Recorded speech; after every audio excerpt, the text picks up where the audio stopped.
न आगे बढ़ने की चाह, न पीछे जाने का डर।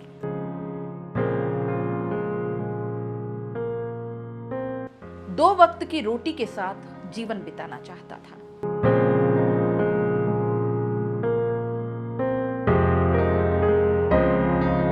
मेरा क्या कसूर साहब, मैं तो मजदूर की श्रेणी में आता था।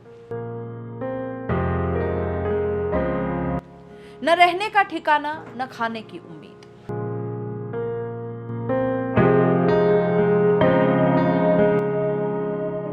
मुश्किलों भरा सफर अकेले ही तय करना चाहता था।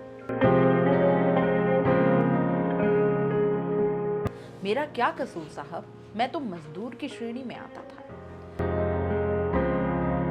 न पैर के छाले देखे, न सूरज की तपन देखी।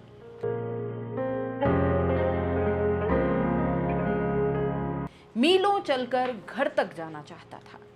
मेरा क्या कसूर साहब, मैं तो मजदूर की श्रेणी में आता था।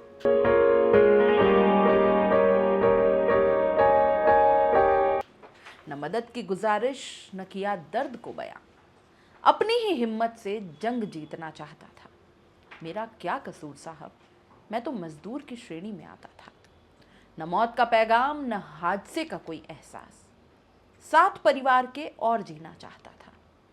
मेरा क्या कसूर साहब, मैं तो मजदूर की श्रेणी में आता था। ये कविता आज अनायास नजर आ गई। पढ़ी तो हर पंक्ति जैसे अपनी ओर खींचती चली गई, और फिर अचानक कल हुई एक घटना नजरों के सामने से गुजर गई।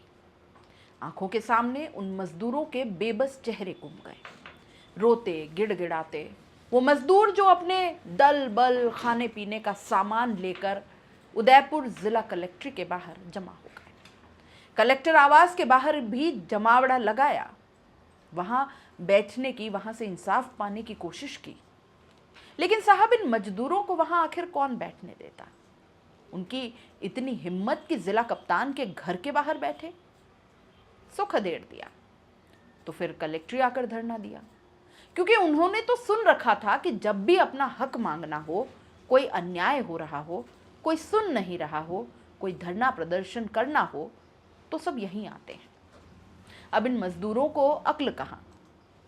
कौन समझाए इन्हें? और ये क्या जाने कि वो तो बड़े बड़े संगठन हो, बड़े राजनीतिक पार्टियों के लोग हों, दो धर्मों का, जातियों का कोई बड़ा मामला हो तो प्रशासन सुध लेता है।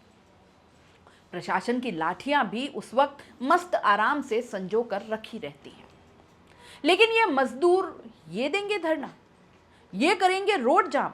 ना, ये भला कैसे हो सकता है?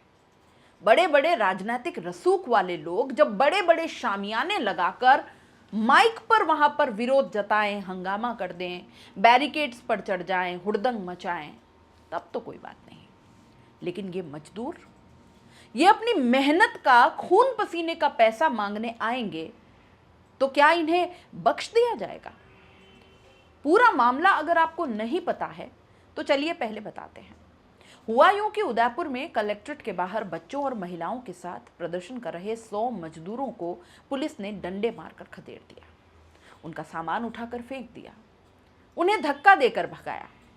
और इतना ही नहीं, एसएचओ ने चेतावनी दे दी कि अगर कानून के खिलाफ जाकर रोड जाम की तो मुकदमा दर्ज करूंगा, जूते लगाऊंगा और गिरफ्तार भी करूंगा।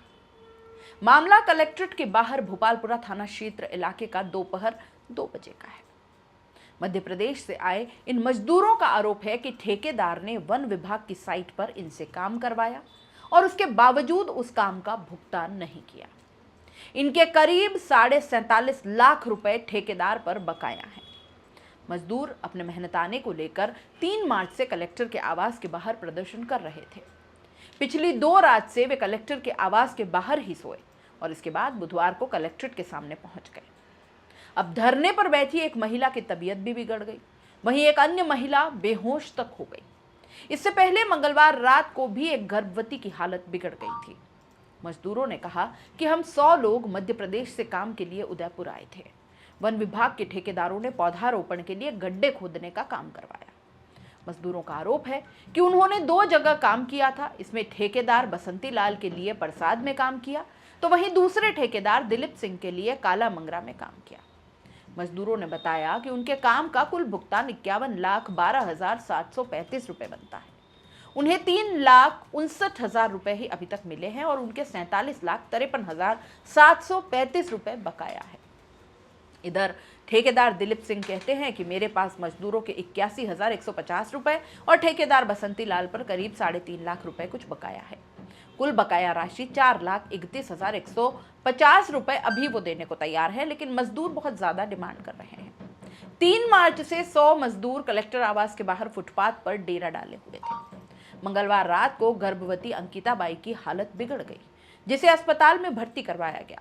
2 दिन कलेक्टर आवास के बाहर धरना देने के बाद बुधवार को सभी मजदूर कलेक्ट्रेट के सामने पहुंच गए और धरने पर बैठकर प्रदर्शन करने लगे।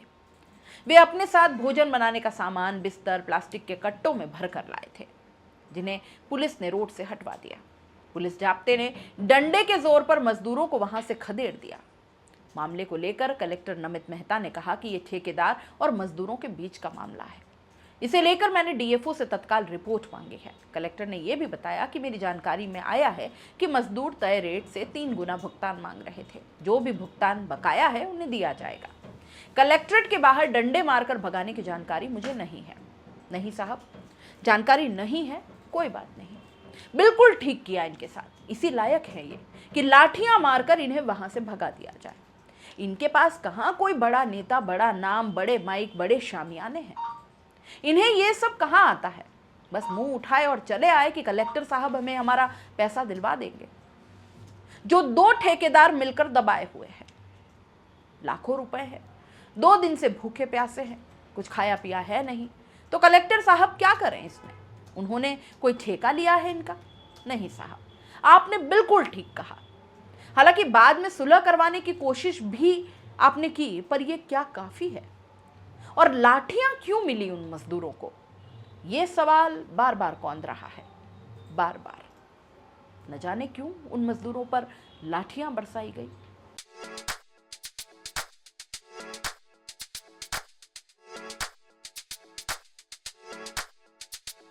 R&T ग्रुप ऑफ कॉलेजेस, यहां आपको मिलता है world class infrastructure in India, well equipped science laboratories, agriculture की यूनिक सीड लैब भी, digital library, computer lab with AI technology, digital board सभी छात्रों के लिए, ऑनलाइन स्टूडेंट्स के लिए पॉडकास्ट रूम भी अवेलेबल है। चित्तौड़गढ़ जिले और MLSU उदयपुर का एकमात्र एक्रीडेटेड कॉलेज। कोर्सेज हैं जिनमें BCA, BCom, BSc, bio, maths, agriculture, BA, B.Ed, BA, B.Ed, BSc, B.Ed, BSTC, MA, MSc, MCom। बड़े और खुले ग्राउंड स्पोर्ट्स के लिए, जहां होती है sports activities, training, personality development, student development activities, seminar और कॉन्फ्रेंस फैसिलिटी भी, NCC एक्टिविटीज, ताकि NCC कैडेट के रूप में आप भविष्य संवार सके, देश की सेवा कर सके।